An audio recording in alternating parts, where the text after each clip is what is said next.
Vamos então para uma interação com perguntas e respostas. Podem ser orais ou por escrito, de conformidade com o gosto do freguês. Você falou agora, logo no início, que com 3 meses, né, de frequência à casa espírita, já se deve colocar à disposição do interessado trabalho, né, convidado e tal. Então, assim, dentro disso, quais seriam os requisitos para um trabalhador espírita? Ele se vincular a uma atividade útil. Quando Joaquim Travassos faz essa posição, ele não está dizendo que você vai colocar a pessoa para dar passe, para fazer palestra, para assumir uma diretoria, porque esse companheiro ele está num movimento de aproximação do pensamento espírita. Mas ele deixa consagrado nessa questão a necessidade de nós encontrarmos no centro espírita um espaço de convivência que viabilize a dimensão de estudo, reflexão, escola, mas que viabilize a dimensão igualmente da ação do trabalho, para que a pessoa faça do centro espírita uma integração diferenciada daquela que ela faz nos outros grupos religiosos, no qual a gente funciona indo semanalmente à casa religiosa, participa de um culto que é oficiado por alguém, depois de algumas atividades envolvendo alguns ritos, você vai para casa e fica bem com Deus. O nosso encontro no centro espírita com o divino, ele é muito mais abrangente do que uma atitude de culto externo. Quando Allan Kardec pôde tratar se o espiritismo era ou não era religião, ele o faz de forma categórica na Revista Espírita, dizendo que o espiritismo não era se pudéssemos ter o espiritismo como uma religião no conceito de classe sacerdotal, hierarquia de posições religiosas, rituais, de exercício de ritos, culto externo. Nesse sentido, o espiritismo não era religião. Ele descaracteriza, portanto, esse jeito de ser cultista.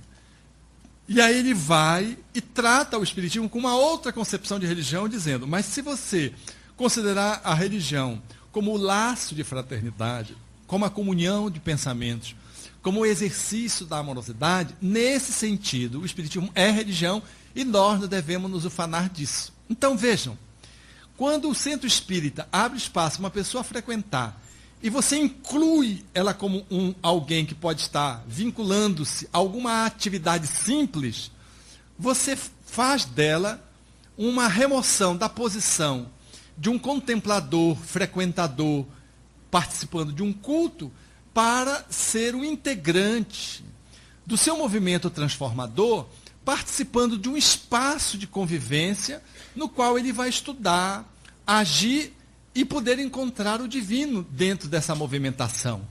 Ele sai da posição de espectador para ter uma posição de protagonista, ou de protagonista, na medida em que ele coparticipa com os outros trabalhadores das atividades da casa, num nível em que ele está podendo se inserir. Então, esse companheiro que vai participar dessa atividade, que pode ser um jovem, o jovem, quando entra na reunião de juventude, se ele ficar só participando da reunião de estudo, ele fica inoperante.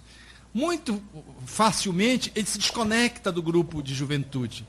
Porque o grupo, ele precisa ter uma dinamicidade grande, abrangente, a reunião precisa fomentar aspectos que catalisem a atenção, que mobilizem, desperte a atenção dele para as reflexões e o estudo, e ele precisa ter um vínculo com a casa de forma operacional. Ele precisa integrar-se na casa. E a forma de se integrar na casa é através de uma atividade. Então, nós não vamos esperar o jovem ficar adulto para frequentar a casa, ou ser um coordenador de juventude para trabalhar na casa. A gente já integra num grupo. num grupo de mutirão, num grupo de visitação, no grupo que vai dar um trato na casa, de reforma na casa do ponto de vista físico, no grupo que vai arrumar na secretaria, ele entra e se vincula à casa. Então ele começa a sair da posição de um jovem estudante ou de um adulto na reunião dos adultos que frequenta palestras e fica sentado, para ser alguém que reflete, estuda e já está participando da casa, integrando-se à casa. Então ele chega, arruma as cadeiras, os grupos espíritas normalmente são pequenos. Então você tem uma facilidade de ter uma relação mais personalizada, uma relação que vai se configurar num vínculo específico de pessoa a pessoa. E você faz isso e integra. Pede para ele chegar mais cedo e apresenta uma pequena atividade. Não é nenhum cargo. Você não vai onerá-lo com responsabilidade que ele não dá conta e amedrontá-lo, dando-lhe uma atividade que mais o amedronte e o afaste da casa espírita do que propriamente faça ele poder se sentir coparticipante e ainda mais atraído para o centro espírita. Qual é a sugestão desse espírito? Então, penso que o trabalhador está pronto na medida em que ele vai entrando na casa e na medida que nós vamos integrando ele à casa. O manejo do trabalhador, ele precisa ser feito com muita acurada atenção. Porque, às vezes, a pessoa fica frequentando o centro espírita lá meses. E é um potencial, é um contabilista. E a casa está precisando de uma organização do seu sistema contábil. Mas o companheiro está lá, ele nunca foi entrevistado, ninguém o abordou, ninguém conversa com ele, ele é tímido, ele fica lá. Então, nós desperdiçamos esses talentos que estão dentro da casa por falta de interação pessoa a pessoa. A casa espírita ela precisa aprimorar esse sistema de relacionamento interpessoal, favorecendo o acompanhamento de cada pessoa que chega na casa.